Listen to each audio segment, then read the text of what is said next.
Welcome to EOCIL's third annual virtual Pride celebration. I am Mary Ellen Buxton. I use they, them pronouns. I'm the Assistant Director of our 2S LGBTQIA plus services here at Eastern Oregon Center for Independent Living. I identify as queer and non-binary, and I have the pleasure of being able to moderate this session with Ryan Jamaal Swain today. EOCIL will be facilitating online 2S LGBTQIA plus awareness sessions throughout June. In addition, we have partnered with many local 2S LGBTQIA plus community organizations to organize in-person Pride celebrations in Ontario, LeGrand, Pendleton, and the Columbia Gorge region. The goal of EOCIL's third annual virtual 2024 Pride celebration is to promote awareness, inclusion, greater acceptance, and support for all members of our 2S LGBTQIA plus communities. When EOCIL began in 1997, we witnessed firsthand how our 2S LGBTQIA plus community members with and without disabilities faced stigma, exclusion, and disparities. We committed to reshaping our Eastern Oregon community so that our 2S LGBTQIA plus community members did not have to move from Eastern Oregon to metropolitan areas to experience inclusion, acceptance, and support. It has not been easy, and even though we have seen more communities and agencies become inclusive, we still lost too many 2S LGBTQIA plus community members to suicide, incarceration, and overdose. Remember to practice self-care and be aware of risks and discomforts throughout the discussion. Listen to yourself. If you need to step away, step away. But other than that, I would like to introduce Ryan Jamaal Swain, our pose star, if he's ready. And I'll just let you introduce yourself as much as you'd like. Oh yeah, so hi everyone. My name is Ryan Jamaal Swain. I use he, they pronouns. I am an actor, a son of a grandson, a soon-to-be uncle very soon, a brother, etc. But more specifically, I'm a spirit that's having this really human experience. And I was on a little show called Pose for like, just a little small thing. And yeah, I have been able to gratify and tap into understanding that my charge here is to advocate and to liberate um, those that feel that they're on the margins. And I think that EOCIL does a really, really remarkable job in making sure that we highlight that. So I do believe that this is also a part of that charge. And done the work, continuously do the work, but yeah, that's all. So that's all I want to say. I don't want to say too much, but here we are. Hi everyone. Pleasure to have I'm so happy to be here. Beautiful. I'm so happy to have you here. I can't wait to hear more about your experience and your expertise. Um, I think we'll just dive right in if you're ready. Okay. Let's go. Okay. So I would like to know a little bit more about what your experience was like filming something centering around the ballroom scene, specifically during the height of the AIDS epidemic. If it's not already clear, I am all but a wee 30 years old.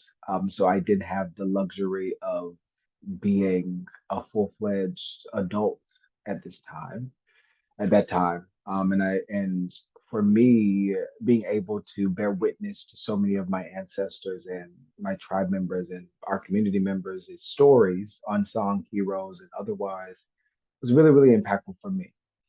Um, you know, knowing what Pose was and knowing the extent in which we were going to go there, when I read the script, I said, "Oh, this is a part of the work that I needed to do."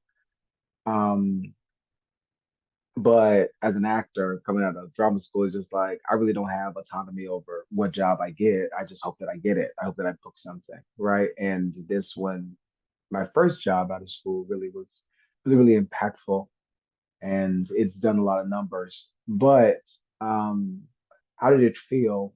Um, I think I'm I think that all of us combined on this call, and I don't know how much of, I know that EOCIL, I started 1997 with Mary and, you know, the other founders. Um, but like me being able to be a byproduct of the work that everyone has done prior to that, is really, really transformative for me. Um, So I'm speaking from a very privileged space. So going into it, tapping into the show starts in 1987, and then moving into the late 90s, being able to bear witness to that, was like a dream come true because I got to see New York, or at least in movie magic terms, I got to see New York in 80s terms. But then on the onset of that, being able to bear witness to something that really transformed my own community, our community, in a really impactful way. Um, I think that being able to be a part of a show that it doesn't really, it highlights, the virus, HIV and AIDS, but it doesn't allow you to sit there and just be a victim of it. It allows you to see people living their true lives with it. They just so happen to have. And I think that that's so beautiful. And that's a beautiful caveat to bear witness to because so oftentimes when we see jargon or entertainment like Philadelphia, like The Normal Heart, like Angels in America, we see when somebody, you know, finds out their diagnosis or et cetera, like it's like this whole impending doom moment. I think that Pose really did a beautiful thing about being no showing up for your life in a way that it just because the yes has happened or you found out or this is what it is, your life doesn't stop. It actually just continues and it grows and expands in a very definite and really immaculate way. So being a part of that and being able to bear witness to that, to tell so many stories that have not been told, was really, really impactful and really powerful for me. Um, yeah, and I do not take that lightly. So yeah.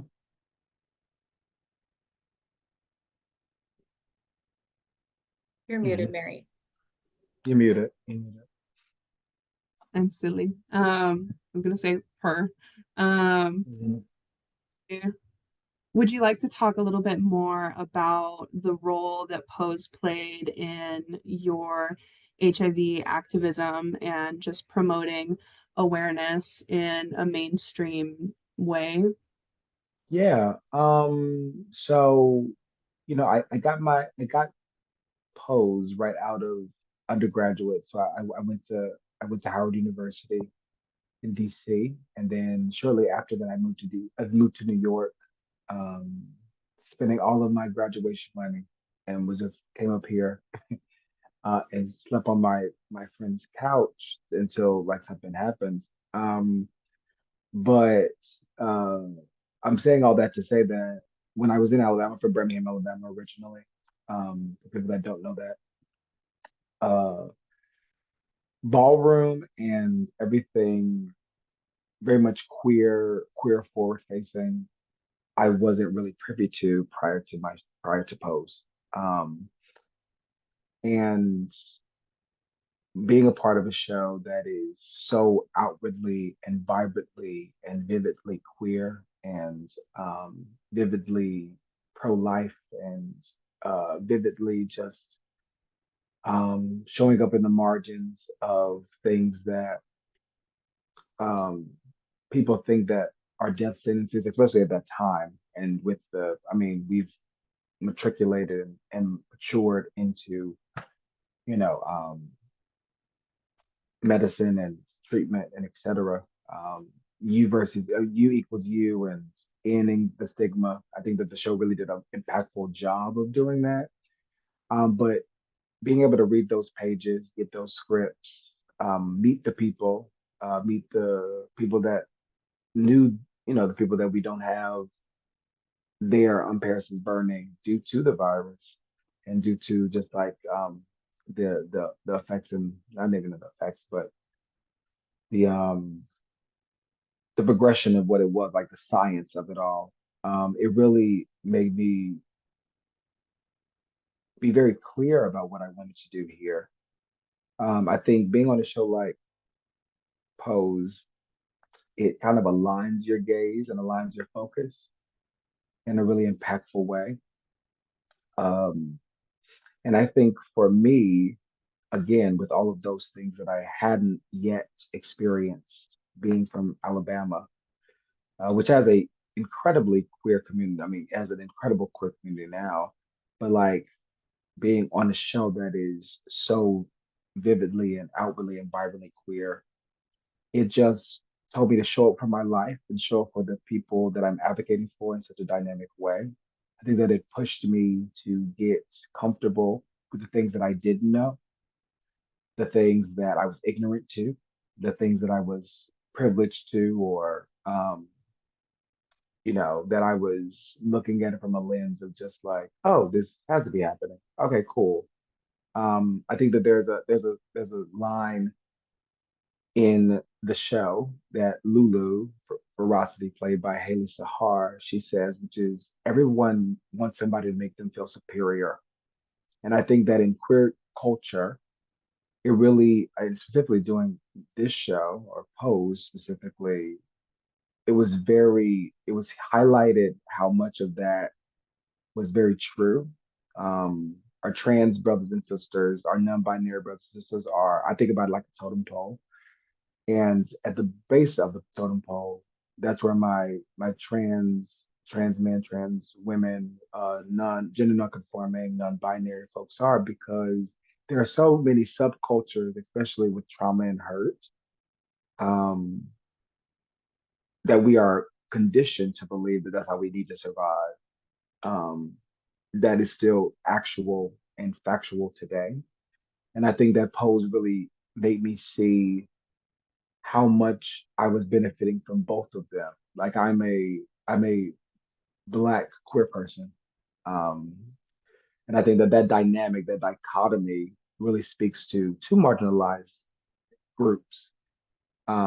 And so I feel the effects of that, but then also effects of just like the wanting somebody to make you feel superior ideology that queer culture can do. Um, but then on top of that, I had to also check my own privilege with my trans brothers and sisters, the things that I didn't know, gender non-conforming folk, non-binary folk, where I was just like, oh, the first part of being, a co-conspirator, I do not believe in allyship. I believe in co-conspiratorship. You got to be next to me. You got to be right in the margins with me. Need to be in the gym, shooting in the gym with me. For every millennial that's out there. Um, and so for me, it made me get really clear about the thing about empathy and co-conspiratorship. The first thing is awareness. The second thing is education. Then the education takes place. You learn the things, you get really good on the jargon and the verbiage and the language and the technology and the definitions. Then after that is about having that tether of like what is happening and what isn't happening. How am I feeding the monster and how I'm feeding the good cause? And then after that, it's like the application. Now that you've learned the education and you've been privy to how you're benefiting from both sides of the coin, the next part of it is activation around making a difference and curbing that behavior. And I think that doing a show like this, doing a show like Pose specifically, asked me to get real with the ways in which privilege and scarcity were happening upon me, and in two different ways. Um, and yeah, I'm a better person for it. I'm a better advocate. I'm a better activist. I'm a better actor. I'm a better human for it, because it allows me, especially doing a show like this, where you have five transgender, actors being leads on a TV show. And then on top of it, myself and everybody else being queer, tapped in otherwise. But yeah, it it aligned my focus and sharpened my focus on the type of work that we all do. I think that all of us pose ensemble members. Um, we are very, very serious about this work. And I'm so thankful that I'm a part of an ensemble that is really, really passionate about the work that we do, not just on screen, but off screen as well. Um, and so, yeah, yeah. Beautiful. I want to circle way back. Uh-huh. You mentioned super briefly, when just talking about advocacy, you talked about the U equals U movement. And for listeners that aren't aware of U equals U, could you explain that a little bit? Yeah, so U equals U, untransmittable equals undetectable, or vice versa. Is different. Will equals Yes, untransmittable. yeah. And essentially, with with the science that is happening around HIV medication and preventative care, and also just like care to sustain it, manageable care. If you tap into if you're doing your viral essentially if your viral load is undetectable, i.e., you're untransmittable. So ideally, that's the whole science behind U equals U. And I think that it for a bigger macro level, you know, we're trying to end the HIV stigma, right? Like, and I just went on a podcast not too long ago, maybe a few months ago, where it's like, and I just did a play in DC called One and Two, which is written by an HIV positive playwright, Danye R. Love, and it's kind of semi autobiographical about his move and his walk through that. But in that piece and in that type of work, where's about to go? Where's about to go with this? Where's about to go with this? I just my stream of consciousness just went somewhere else. Wait, hold on. I'm like, Happens where to was the I? best of us. Why was I bringing that up? Oh, the stigma. Oh, in a, yes, in a in a talk back that I had for the show, one of my actress friends was in the audience, and we were having a talk back, like, like HIV positive kind of queer kind of concentration group. And she brought up something that was really impactful for me, which was we have to destigmatize the yes, because on the other side of when people find out that they're diagnosed, there's a whole lot of life on the other end. So I think that also goes into the correlation of ending the HIV stigma. I mean, definitely preventative care and make sure you're taking care of yourself. But if it just so happens that you're diagnosed or whatever the case may be, knowing that there is a full life on the other end of that, a full life, uh, one that doesn't have to stop because of a diagnosis. And I think I'm really truly specifically passionate about that. But U equals U is undetectable equals untransmittable equals undetectable equals untransmittable. Yes, that's it. That's what it is. You asked me to answer that. But yeah, I think I answered that. I hope I answered. Yeah, I hope yeah. Just wanted to clarify for those that don't know, even yeah, though everyone at UCIL should absolutely know. should know. Um, Yeah. but you talked about just learning so much through being involved with Pose and like having Mhm. to check your own privileges and your own biases. Mhm. Do you want to talk a little bit about one specific lessons that you learned throughout the process, but also lessons that the audience should take away from watching Pose? Yeah, so for me, lessons that I learned from myself, don't ever play small. You deserve to be everywhere that you are, you deserve to be here. You deserve to be on the other end of this healing journey. Because as queer people, I really believe that, our trauma is not our responsibility, but our healing is. And Pose was the start of a healing journey that was already deeply needed for me. So that's what I learned. One of the things that I learned. Um, for myself, and then also the character. What the audience? That's what you asked. The audience.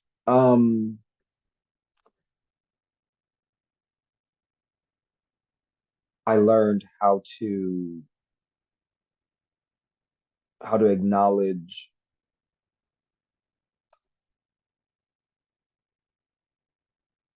just how much trauma shows up on our bodies and in our minds just unconsciously. Um, I mean, we were doing really deep work with Pose. Like, I mean, it's a drama series for a reason, honey. Like, and we had to excavate a lot of old wounds, all of my castmates, and I'm so privileged to be a part of an ensemble that was had the courage enough to do that type of work. But with that, understanding that care is also necessary when you're doing that type of like healing work and shadow work and that type of like artistic work. So I realized just how impactful taking care of yourself is in the light of excavating and bringing to light things that are really dark and really heavy. But then for the audience, I think what Ryan Murphy and specifically just everybody, Stephen Canal, Jen and Mark, wanted to tap in with this show is the fact that we can take a very specific story, like this queer story, these black and brown people in New York City in 1980s. We can illuminate a universal truth within all of us, which is we all want to be loved, seen, heard, and valued. I think that at the overarching umbrella, that's what the show is really about. It's really truly a family drama. It's about chosen family. It's about choosing yourself, showing up for your life, choosing people that choose you.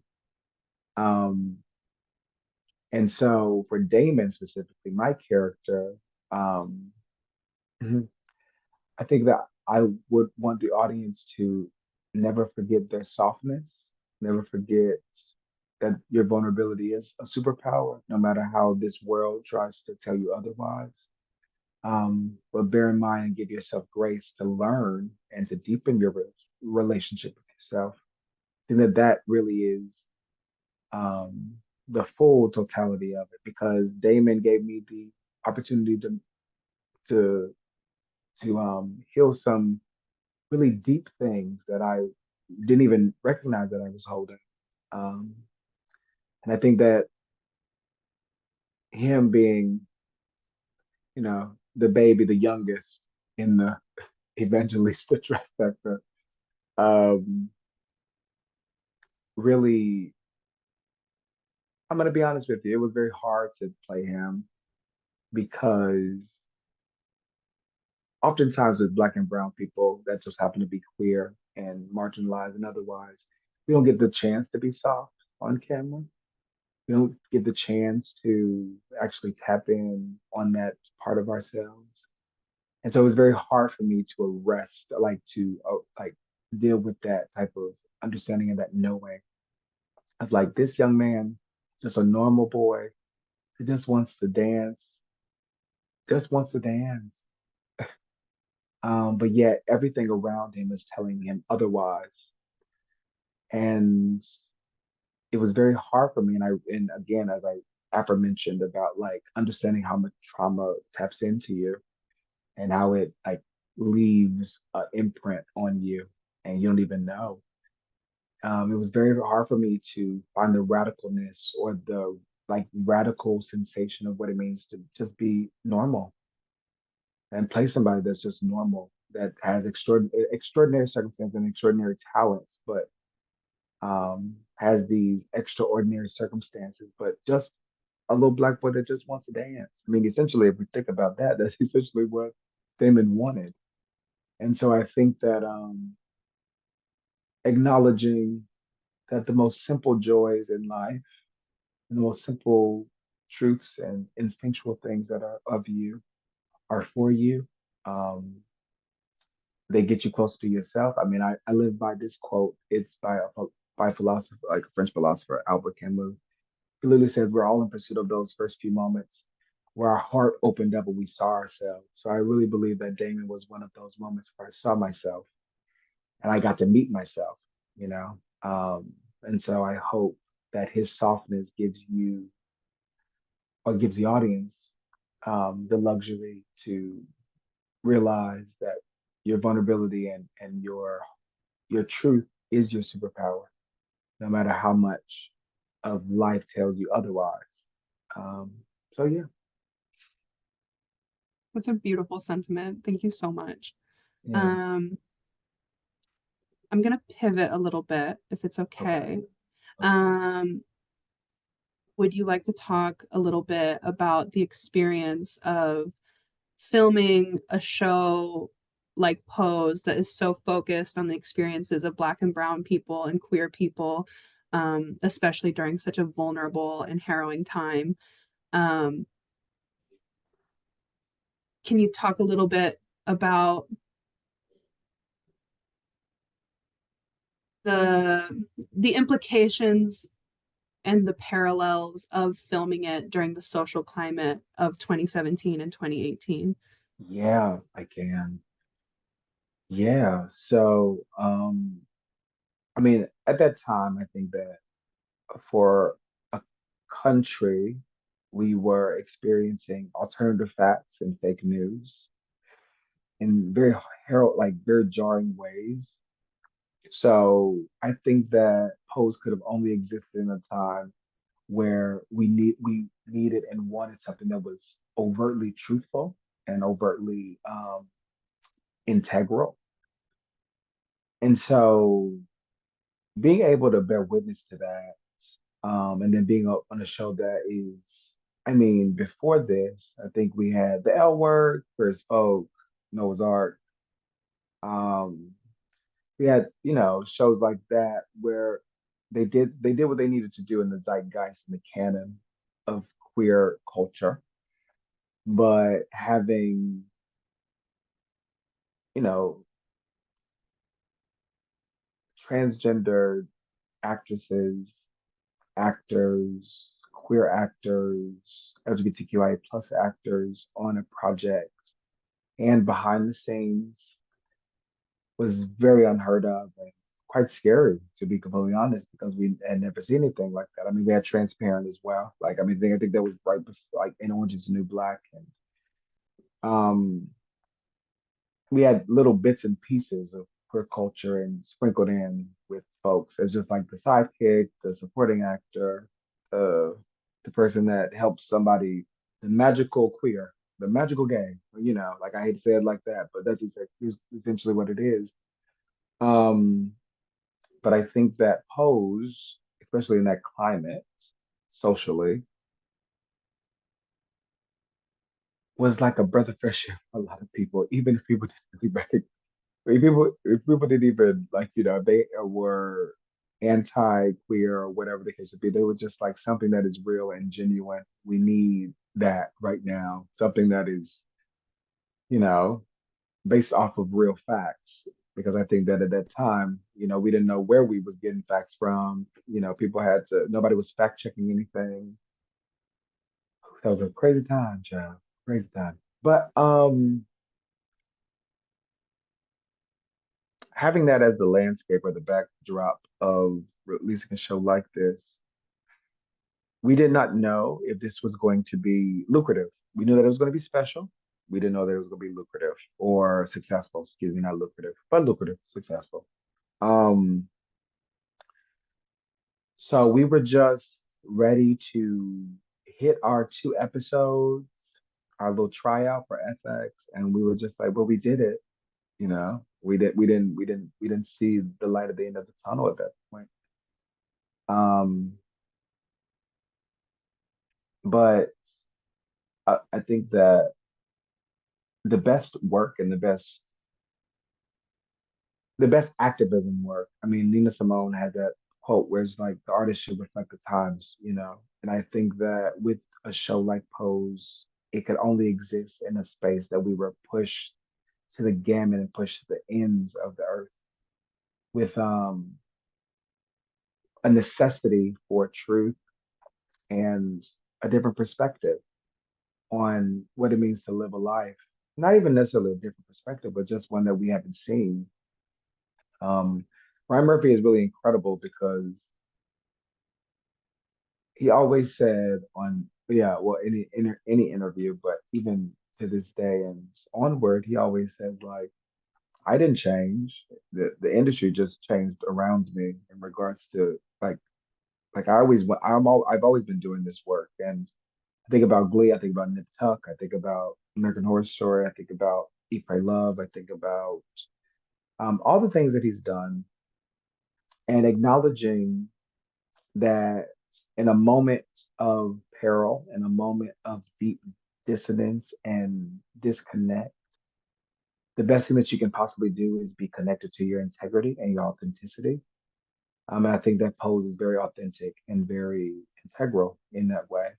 I think that that's the only way that it could shine in a world that was telling it otherwise. Um, and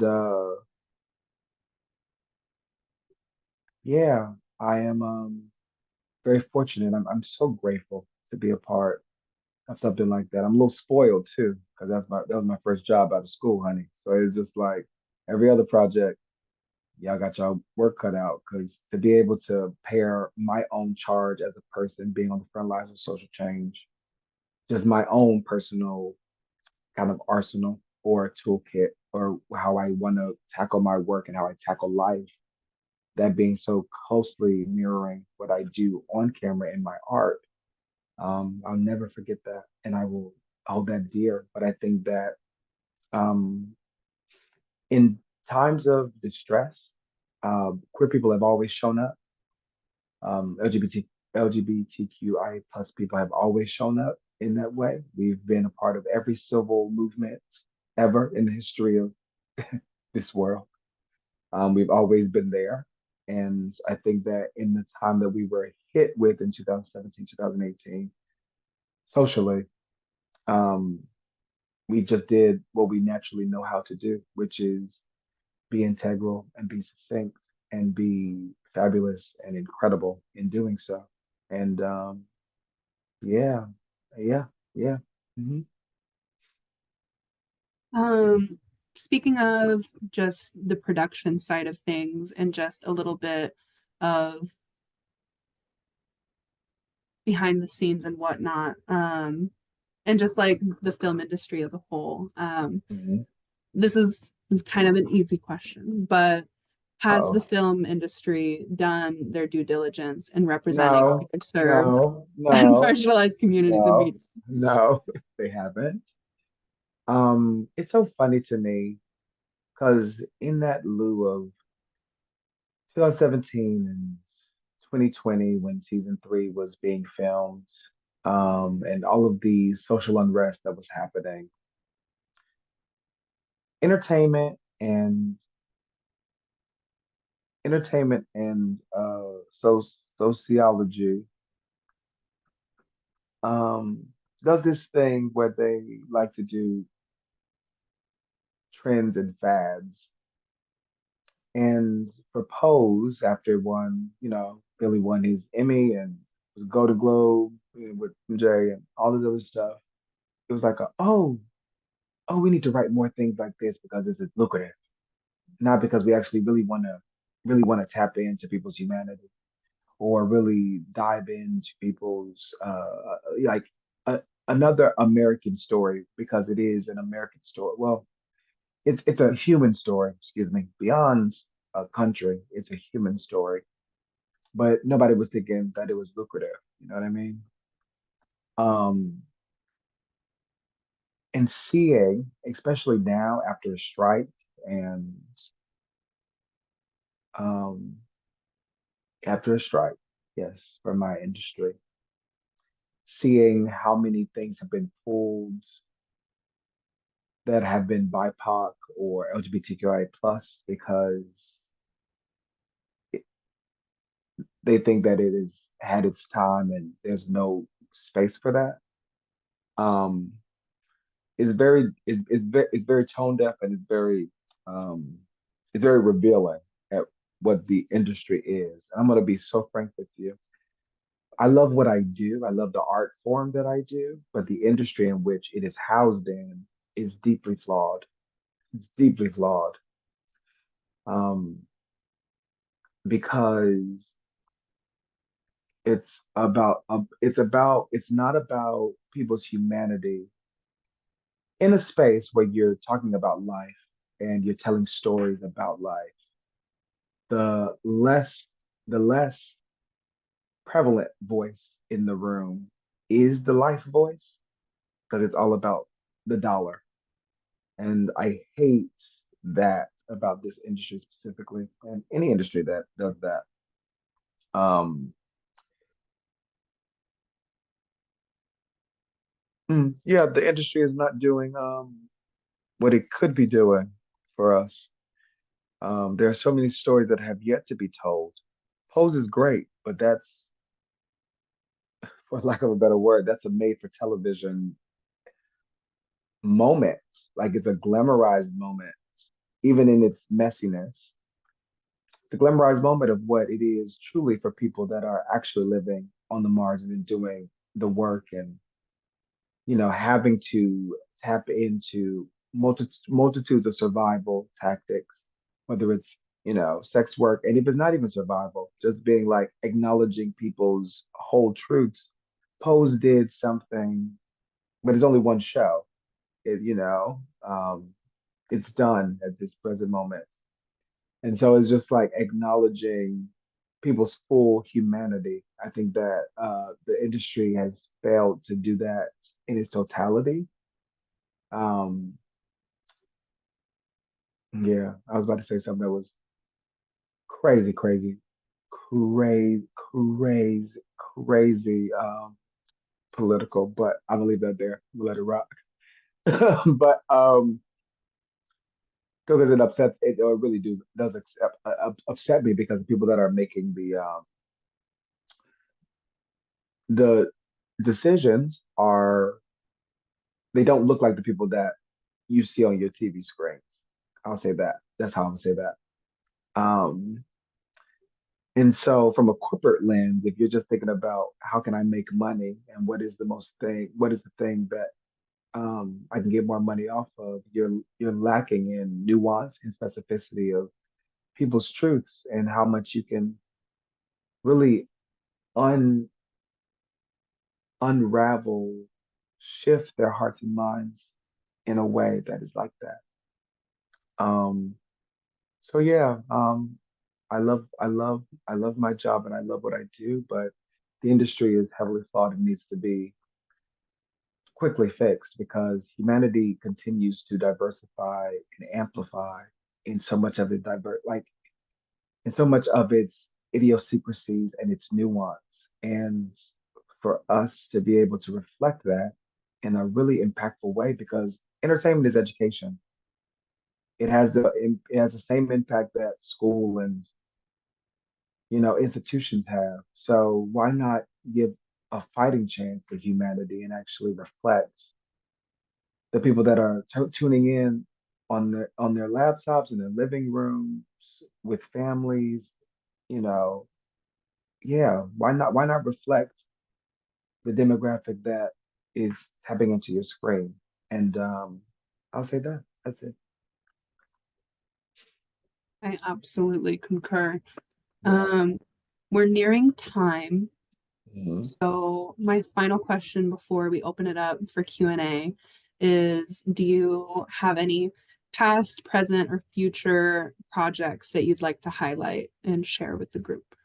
Um, yeah, so what can I share? Can I share? What can I share? Mm, I shot my first film right after Pose. And this was yeah, just said it's my first film, right? You don't have to, yeah. It was weird because it was in Thailand. It's an indie film, um, really speaking to kind of like social media and how it takes over us. It's like a psychological thriller. Um, I don't want to express the title yet because I'm hoping that we get a release date, or at least if we're going to streaming or theatrical release. I don't care. I'll say it. 1 million followers. It's called 1 million followers. I don't really care. 1 million followers. It's about these batch of influencers that think they're getting flown out to Thailand, to shot in Thailand, for a brand sponsorship, but really it's a sex trafficking scheme. And I play kind of like the anti-hero, the anti-hero that becomes the hero. And it was very dynamic for me, especially after playing, a sweet, docile, meek and mild Damon, to play somebody that is a little bit on the edgier side on that wavelength. So I can't wait for everybody to tap into that when it comes out. I'm also writing a book at the present moment, um, that I'm really, really excited about. Uh, I lost my sister tragically. She got tragically shot and killed while we were filming season 3. So that's why I had to take a leave of absence in the show. Um, but it's centering around just like I think what I think is the universal equalizer, which I think grief, and especially after COVID, we all know anticipatory grief. Like I think that we all collectively know that in some way, shape, or form, because we know that this time here is temporary. So it's coming from a vantage point of just like grief being the way in, but it's an empowering book that I'm really excited to share next year. Um, yeah, because we're writing it right now. I'm in the thick of it right now. And then I well, there's a short film that's circulating right now called Engaged that I did in 2019, that we're going to be making into a feature, hopefully, Lord willing.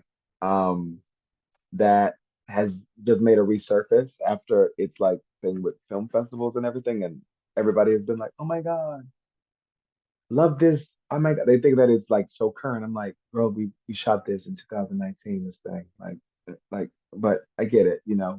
Again, films, you never know. You never know. Um, so that I'm in the process of releasing my first single as a singer, which I'm excited about, and in the process of getting greenlit for my single host podcast. Um, so doing all the things. I think that when I turned 30, I just turned 30. It was about like really tapping into all sectors of this life, and all the sectors of my job here, which is being a storyteller and liberating people, leaving people better than I found them. Not to say that they weren't already good when I met them, but just giving them a lighter and brighter perspective of who they are. And I think 30 really activated that thing for me to be like, okay, how does that now channel? And also the strike as well, because we had to be like, pivot. How do we pivot?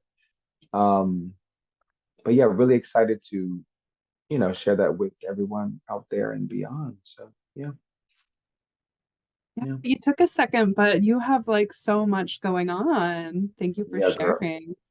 Baby, let me tell you something. Let me tell you something. Yes, it's a marathon, not a sprint out here. It's a marathon, not a sprint. Mm-hmm. You know, and, Um, and, and you, yeah, yeah. Anyway, go ahead. You go ahead.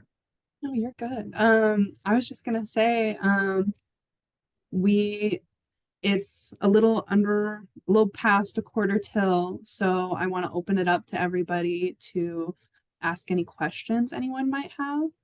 Um, yeah, now's the time. We'll give people a second and Yeah. yeah.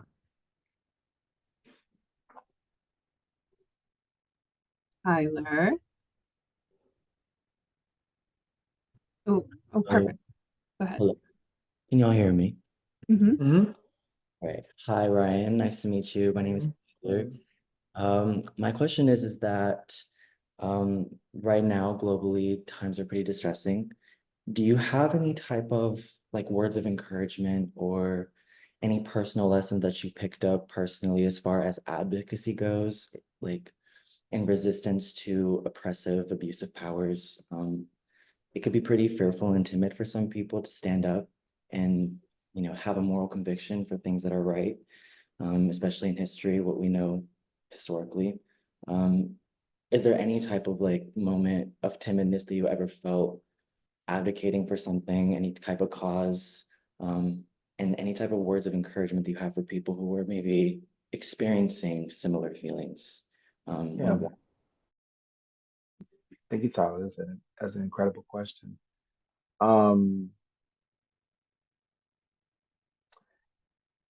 yes, I think it takes courage to do this life, to acknowledge, the full totality of it. Um, I do it scared all the time. I do it scared all the time. I do it scared all the time. And even now, like I think for anybody that has humanity or sensitivity around something, you have to feel that level of you have to, yeah, that timidness or that fear. But one of my one of my freshman professors in college, she was just like, she gave us this packet talking about the courage to create. And I think about that phrase so definitely because it expands to not only just acting and otherwise, but just like even showing up for you. It's really, really, we really living in a ghetto time right now. I'm gonna be completely honest. And it is so fraught with so many moments that can disconnect us, that can desensitize us, that can make us feel like it's unbearable to bear witness to. Um, I think the advocacy thing that I want to acknowledge is that don't believe that you have know your cog in the machine. That there are some people that are that their charge is to be on the front lines of any movement out in the streets doing the thing. There's also people that are supposed to be doing it through their work or through their, through what they have been called to do here, like actors and, do it like the project that you tap into, what the organizations. And then there's people that their thing is to be in support or be supportive to major macro um, uh, kind of like forms of activism and advocacy. I just want to bear in mind that everybody has their own race to race and finish and not feeling bogged down by, oh, I don't think I'm doing enough. Now, what I will say is that, again, this privilege thing goes so far, because we can think about um, able-bodied to disabled. We could think about men to women or binary to non-binary. We could think about all the margins, the idiosyncrasies in which privilege shows up, right? So you know what's happening. If you're not doing anything about it, that's why allyship, I don't believe in the word. I believe in co-conspiratorship. You need to be a co-conspirer. However you decide to show up, you need to show up as somebody that it's affecting you just as much as it is affecting the person that you want to help. Because I don't want you to put down. I don't want you to ever have the privilege enough to think that you can pick up and put down my humanity or anybody's humanity. So acknowledging what your cog in the machine is and knowing intuitively your boundary, knowing intuitively your capacity, rather your bandwidth for what you can do, um, but also doing something in some way, shape, or form. I think that knowing what race that you are running and also being privy, being a world citizen, acknowledging that and acknowledging what it means for so many other people around us. And then doing your part to activate on the best side of our future. I think that in any way, shape, or form that you can do that, whether it's, sending something to your, old conservative grandma over there, a little pamphlet to be like, well, this is what's happening in the world, that is in itself advocacy. to be able to acknowledge that we have to start changing, we have to change hearts and minds around this and knowing your capacity for that because it can be overwhelming. Like I cannot tell you how overwhelming it was, especially in the climate when the show premiered, how overwhelming it was to be like, oh, I'm now a change agent of this community. That's really impactful, but very overwhelming work because in doing the work, you realize just how much we have climbed and how much we are still lost. So acknowledging what things for self-care for you to acknowledge, okay, I can step in today and do this. I know I have the capacity for this. I have the bandwidth for this. Acknowledging your boundary and knowing what race and how you need to obtain it. I think that that is the best advice I could possibly give. And give yourself the grace to keep pushing and to keep guiding yourself in love, not in fear. Um, I think that's the most impactful thing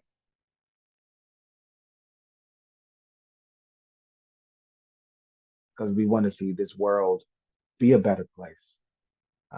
So yeah, that's it. Thank you, Tyler. Thank you so much, Tyler. Crescencia?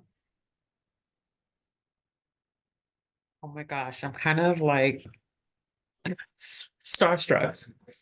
But Hi, BD. hi.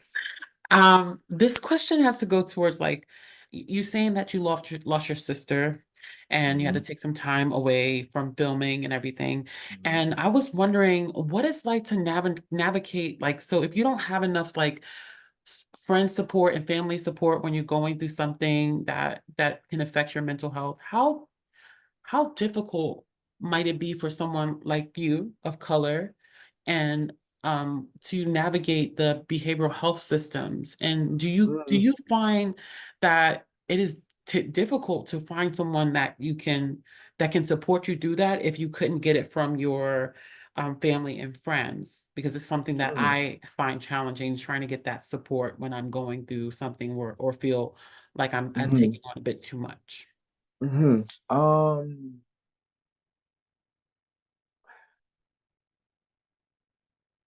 Ooh, mm, I want to acknowledge both parts of that question. Um, so give me the first part of it again, because I wanna really speak to it because this is very right on the pulse of what I'm dealing with. So keep going. Yes. Yes. So when you mentioned your sister and how Yeah. you lost your sister and you had to take some time away from work, Hmm. it made me think about like me working and how if I'm going through certain situations where I'm grieving and I'm trying to seek support outside of my friends and my family, and I Hmm. understand like it's something that I'm needing. Like, okay, my friends and family are great support, but I'm needing a little Hmm. extra help as Hmm. a Black and brown person. Hmm. I find it hard to find someone to work with in behavioral health. Hmm.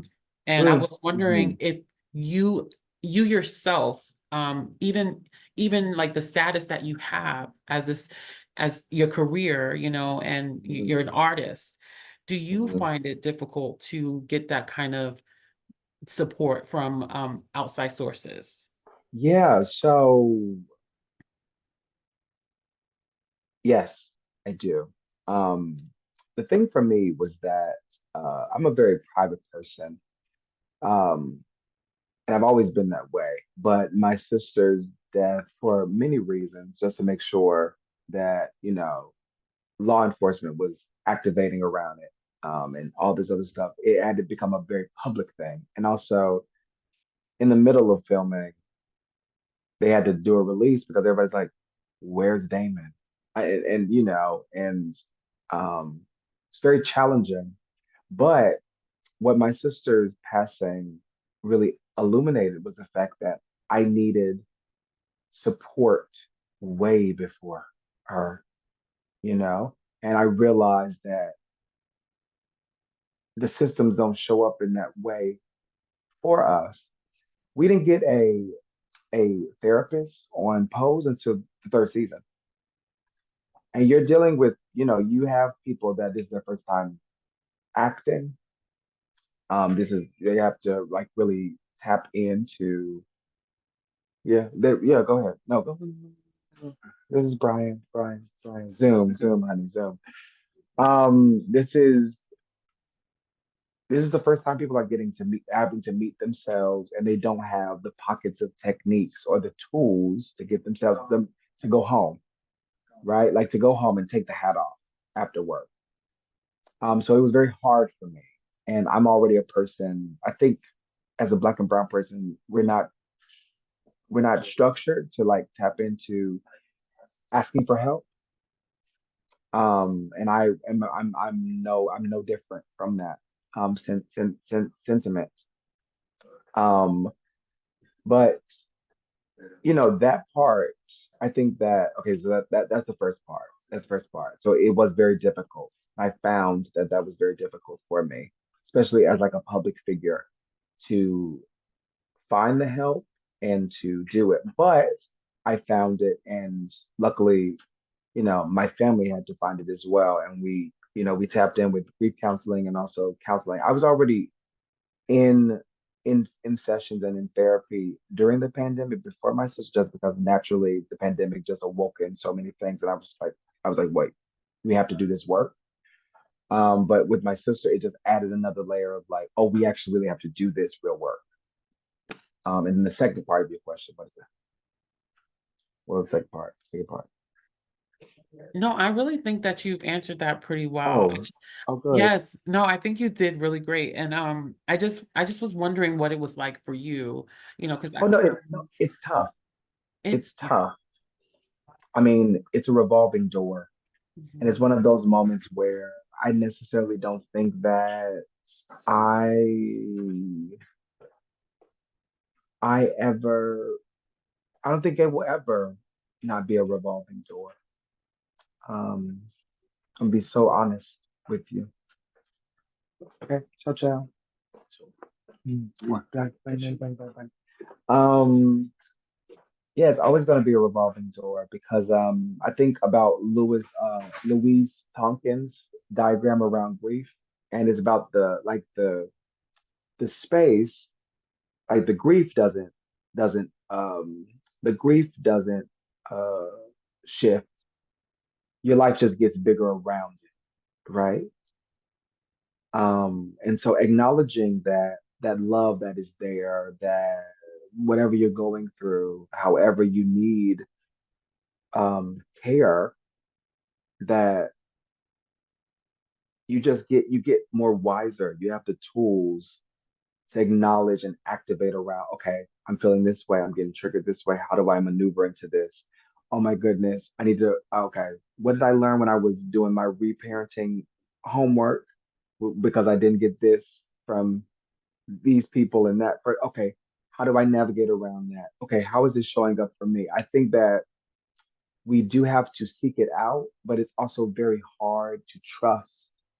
Um, and I do believe that with a little bit of like, just as much as a relationship and a life partner and otherwise, with a little bit of sifting through, you'll be able to find who you need to find and what you need to find. And again, as you said, family can only do but so much.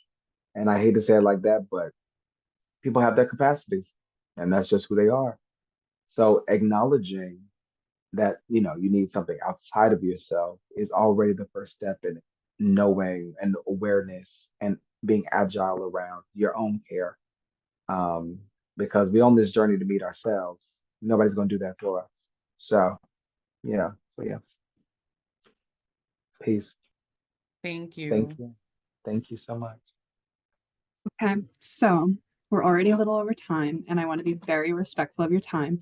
Do you have time for a final question? If not, Yes, of that's so course. Yeah, let's okay. go. Let's do Okay, it. Ricardo. Can you folks hear me? I can hear you. My name is Ricardo. I'm a medical case manager for people living with HIV. And I was just wondering if you had any pieces of film or books that inspire your advocacy work around HIV. Oh yeah. Oh yes. Oh my goodness. I forgot about this. Thank you, Ricardo, for that question. Yeah, there's this really, really powerful kind of autobiographical moment from Gary Fisher. He is a African American, uh, yeah, Gary in your pocket.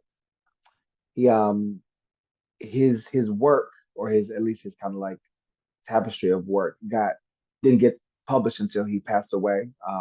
So it tapped in posthumously after that. But he at 32 he died from AIDS.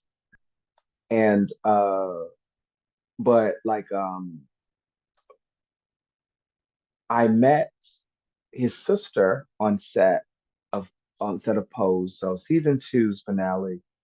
The young lady. So there's a moment where Blanca, when she in that wheelchair, um, where she meets these two kids, and the young lady, the young trans youth that was in the piece, her sister just kept looking at me. She was like, "You remind me so much of my brother. You remind me so much of my brother." She's making a film about him, and I in our activating around that, we found, she was like, she shared with me his I guess his, I guess this would be a, would it be a anthology? I feel like it is. Um, but it really was transformative to me because I don't know if any of you have heard of slave play, or yeah, slave play. Um, but the character that is the queer character, Gary, he's based off of this particular, like the playwright based it off of this man. But what I find about Gary's anthology of writing is that he doesn't deny his sexuality, he doesn't deny his sexual prowess, he doesn't deny his sexual appetite. He activates around just living life 100%. And I find that that was really incredible for me to bear witness to, because oftentimes, again, like I said, Pose was probably one of the first times where I saw, like, oh, we start out with people understanding their truth very quickly, but then they maximize around living a full life. And I think that that's really integral, right? Like that part of it is really dynamic. And his his piece, his work is all about that. So that was really transformative for me. I also did this piece with USC called The Liberator, about the pink triangle, like the homosexual um, people that were in the Nazi camps. So like the men of the pink triangle, that's another book. But Gary in Your Pocket is the Gary Fisher piece. Um, yeah, and I just feel, I just love how Gary specifically just, it's it's a vibrant telling of somebody's life who just so happens to have. And I think that that is so necessary. We have to see that. We have to see that, because again, there's a full life on the other side of that. And you know, when people, as we have been conditioned to believe, when we get that news, it's like, oh my goodness, no, no, no, there is an activation around just being clear and intentional about what you're supposed to be doing here. I think that it just clears your focus. Doesn't really, that, I think that that is much more of a incredible offering. And I don't want to be out here aimlessly lost. I would love to know intentionally what I'm supposed to be doing. Um, and I think that that is a really powerful offering to bear witness to. So those are the things. Yeah. Thank you so much for your time. No, thank you, Ricardo. So we should absolutely wrap up. I want to say thank you so much for your time, and thank you for such an intimate experience. Just getting your perspective and your expertise.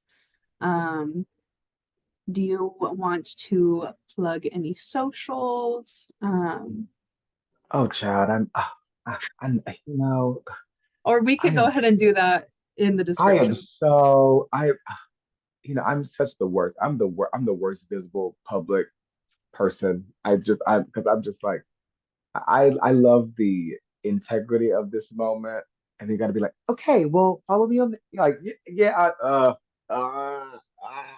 Absolutely. yeah, it makes me cringe, but yes, I have to do it. Let me do it. I have to find another way to look at it, different perspective. It's all about perspective.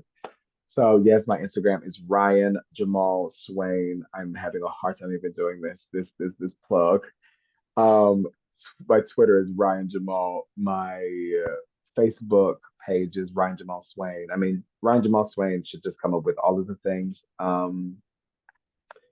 Please, please, please, if you have any more questions, I'm always in my DMs for real. And I always tap in and I have time to do it. Um, but yeah, I'm so thankful to be here and I'm so thankful to share and bear witness to this with all of you. I do not take this lightly. This is a part of the work. But it's also just like being able to show people my humanity in hopes that they have the courage to meet theirs and to do the work to meet theirs. And I feel like everybody that's on this call has the impetus to show for their life.